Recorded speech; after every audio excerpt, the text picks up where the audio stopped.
करते हुए दोनों माँ बेटी घर को फूलों से सजाने में व्यस्त थीं, क्योंकि बारात तो कुछ ही पलों में रानो के घर पहुंचने वाली थी। गुड़िया, आप तैयार होगी हो? बारात किसी भी वक्त आती ही होगी। फिर गुड़िया अपना चेहरा मम्मा चिड़िया की तरफ करती है।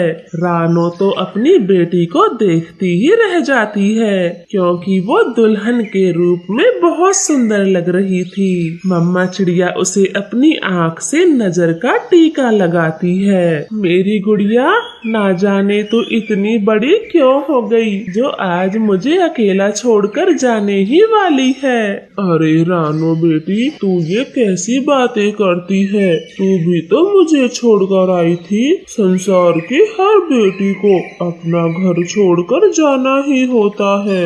अरे रे, आप ये किन बातों में लग गई? बारात दरवाजे पे स्वागत के लिए खड़ी है। हाँ माँ, जल्दी चलो। गुड़िया बेटी, जब तुम्हें बुलाया जाए तभी बाहर आना। वो सब जल्दी जल्दी बारात के स्वागत के लिए बाहर चले जाते हैं। गुड़िया तो झट से दरवाजा बंद करती है और मोंटू चिड़े को फोन लगाती है। देखिए मोंटू, मेरी बारात दरवाजे पे खड़ी है और सब बहुत खुश हैं। मैं नहीं आ सकती। आप किसी दूसरी चिड़िया से शादी कर लेना। मेरा इंतजार ना करें। मैं अपनी मम्मा को छोड़कर नहीं आ सकती। गुड़िया, ये तुम अचानक से कैसी बातें करने लगी? मैं यहाँ 2 टिकटें लेकर स्टेशन पे कब से इंतजार कर रहा हूँ। अगर तुम नहीं आई तो इसी गाड़ी के नीचे अपनी जान दे दूंगा। अब फैसला तुम्हारे हाथ में है।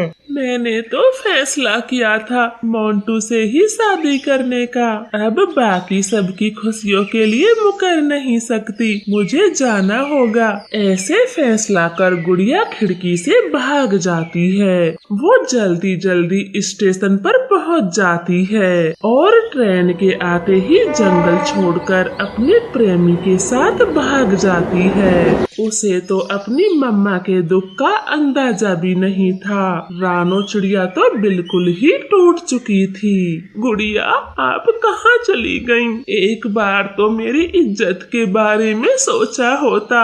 तुम्हारी माँ पर क्या बीतेगी?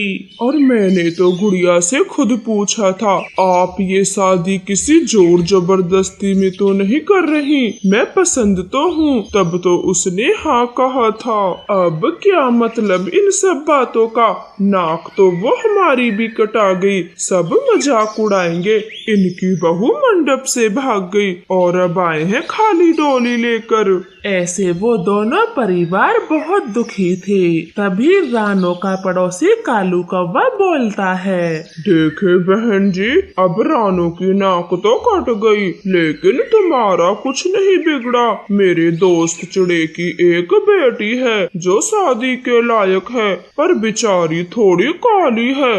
तुम कहो तो मैं बुला दूं। अरे कालू, आप जाएं और बुला कर लाएं। सांवली है तो क्या हुआ? उस गोरी चिट्टी गुड़िया की तरह तो नहीं जो अपना दूल्हा मंडप में छोड़कर भाग गई। गोरी, आप ठीक कहती हो। कम से कम बहू लेकर तो जाएंगे। खाली डोली ले जाने से तो बेहतर होगा हम काले रंग की ही बहू ले जाएं। गोरे रंग की तो वो बेशरम गुड़िया ही बहुत थी। वहाँ पर मौजूद सब पक्षी गुड़िया के बारे में भला बुरा बोल रहे थे। मम्मा चिड़िया तो खामोश खड़ी थी। उसके पैरों में जान नहीं रही थी। सब पक्षी अपने अपने घरों को चले जाते हैं। गुड़िया, आप मुझे कहीं का ना छोड़ के गईं। ये दिन मेरी जिंदगी का सबसे बुरा दिन है। इससे अच्छा तो आप मुझे पैदा ही नहीं होती। आप मर जाती या फिर मैं ही मर जाती। कम से कम ये दिन तो देखना नहीं पड़ता। रानो बेटी, संभाल अपने आप को। जो होना था वो हो गया। इस सब में तेरी तो कोई गलती नहीं। तू चल कुछ दिनों के लिए मेरे साथ चल, अकेले तेरा मन नहीं लगेगा। ऐसे रानो की माँ उसे अपने जंगल ले जाती है।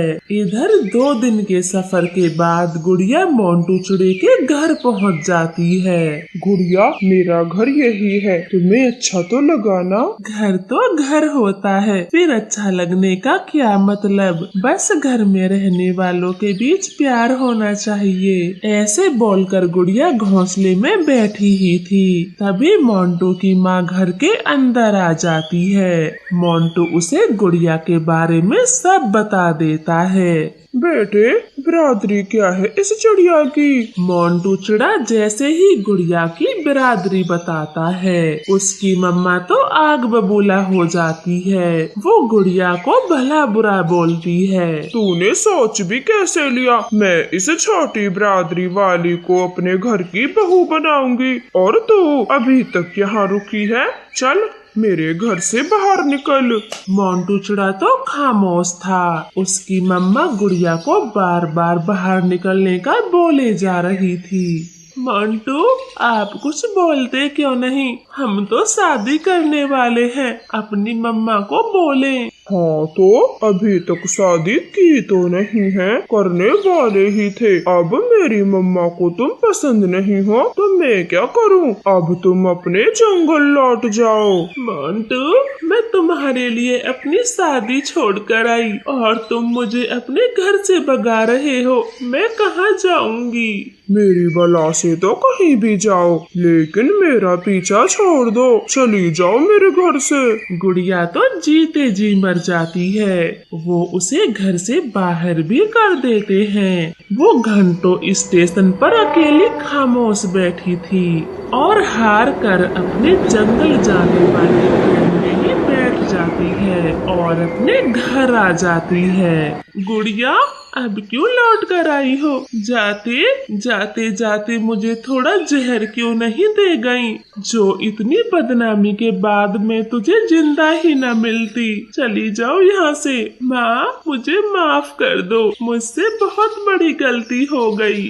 अब तुम्हारे माफी मांगने से क्या होगा? जो इज्जत इस घर की जा चुकी है वो अब लौट कर कभी नहीं आएगी। कभी